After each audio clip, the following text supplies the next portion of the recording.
मैं हूं संगीता श्रीवास्तव और आप देख रहे हैं खबर प्रधान। देखिए, मध्य प्रदेश में यूसीसी ड्राफ्ट को मंजूरी मिलने के बाद अब बहुत कुछ बदलने जा रहा है। इसका सबसे ज्यादा असर सामाजिक रिश्तों पर पड़ने वाला है। अब रिश्तों को लेकर, शादी निकाह को लेकर, संपत्ति के नियमों को लेकर हमें बड़े बदलाव देखने को मिलेंगे। मोहन सरकार के यूसीसी ड्राफ्ट में स्पष्ट रूप से संदेश दिया गया है कि लिव इन रिलेशनशिप से लेकर के शादी, तलाक और विरासत तक के नए प्रावधान प्रस्तावित होंगे। लेकिन इस फैसले ने अब एक नई बहस जरूर छेड़ दी है। जहां सरकार इसे समान अधिकारों की दिशा में एक बड़ा कदम बता रही है, वहीं कुछ संगठन इसे धार्मिक मामलों में दखल देना बता रहे हैं। आखिर क्या है मध्य प्रदेश का यूसीसी ड्राफ्ट जिसे लेकर के इतना हंगामा हो रहा है और इसका विरोध किया जा रहा है? आइए समझते हैं इसे। मध्य प्रदेश में समान नागरिक संहिता यानी यूनिफॉर्म सिविल कोड यानी यूसीसी को लेकर के सरकार ने बड़ा कदम उठाया। मुख्यमंत्री डॉक्टर मोहन यादव की अध्यक्षता में 19 जुलाई को जगदीशपुर किले में हुई एक कैबिनेट बैठक, जिसमें यूसीसी विधेयक के ड्राफ्ट को मंजूरी दे दी गई है। अब इसे विधानसभा के मॉनसून सत्र में पेश किया जाएगा। इस ड्राफ्ट में शादी, तलाक, निकाह और विरासत, इसके अलावा लिव इन रिलेशनशिप जैसे बड़े मामलों को लेकर के कई अहम बदलाव प्रस्तावित किए गए हैं। सरकार का कहना है कि इसका उद्देश्य मध्य प्रदेश के सभी नागरिकों के लिए समान नियम लागू करना है। सबसे ज्यादा चर्चा लिव इन रिलेशनशिप को लेकर के हो रही है। ड्राफ्ट में जो बताया गया है उसके मुताबिक मध्य प्रदेश में लिव इन में रहने वाले कपल्स के लिए रजिस्ट्रेशन कराना अब अनिवार्य होगा।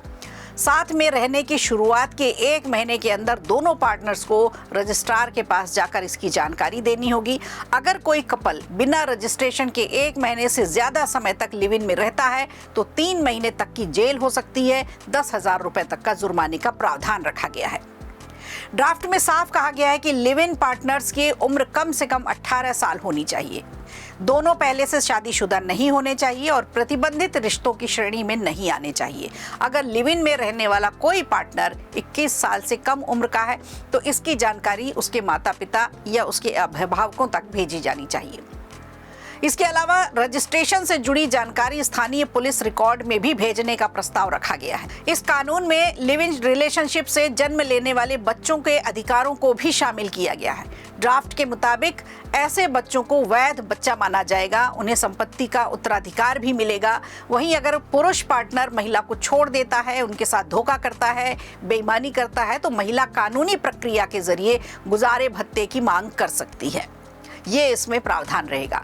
इधर मुस्लिम संगठनों का कहना है कि शादी, तलाक और विरासत जैसे जो उनके मामले हैं वो धार्मिक कानूनों के हिसाब से चलते हैं और सरकार को इसमें दखल नहीं देना चाहिए। मुस्लिम समाज की मांग है कि जिस तरह से अनुसूचित जनजाति समुदाय को यूसीसी से बाहर रखा गया है, उसी तरह से मुस्लिम समाज को भी इससे बाहर रखा जाना चाहिए।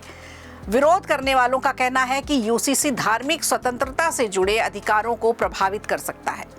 वहीं सरकार का ये कहना है कि यह कानून किसी धर्म विशेष के खिलाफ नहीं है, बल्कि सभी मध्य प्रदेश के नागरिकों के लिए समान व्यवस्था बनाने की एक भरसक कोशिश है। अब सरकार का तर्क है कि इससे महिलाओं को, उनके बच्चों को, अधिकारों की उनकी सुरक्षा होगी। इसके अलावा गलत जानकारी देकर रजिस्ट्रेशन कराने या रजिस्ट्रार के नोटिस के बाद भी जानकारी नहीं देने पर सजा का प्रावधान है, जुर्माने का प्रावधान है। अब बात करते हैं शादी से जुड़े कुछ नियमों की। मुख्यमंत्री मोहन यादव ने कहा है कि यूसीसी लागू होने के बाद मध्य प्रदेश में एक समय में सिर्फ एक शादी ही मान्य होगी। दूसरा विवाह तभी किया जा सकेगा जब पहली शादी कानूनी रूप से खत्म हो चुकी होगी, यानी तलाक हो चुका होगा। इसके साथ ही बहुविवाह प्रथा और 3 तलाक पर रोक लगाने का भी प्रस्ताव रखा गया है। वहीं उत्तराधिकार यानी संपत्ति के मामलों में भी समान अधिकार देने की बात कही गई है। सरकार का कहना है कि इस ड्राफ्ट को तैयार करने में पहले जनता से और तमाम तरह के जो संगठन हैं उनसे सुझाव लिए गए थे। जेपीसी की समिति बनाई गई थी। उसके बाद सरकार के मुताबिक लाखों सुझाव और प्रतिक्रियाएं मिली। उसे देखते हुए ये मसौदा तैयार किया गया। हालांकि इस फैसले का विरोध शुरू से ही रहा, लेकिन सरकार पूरी तरह से अब सख्त रवैया अपना रही है। वीडियो अच्छा लगा हो तो लाइक कीजिए, शेयर कीजिए और कमेंट बॉक्स में हमें जरूर बताइए।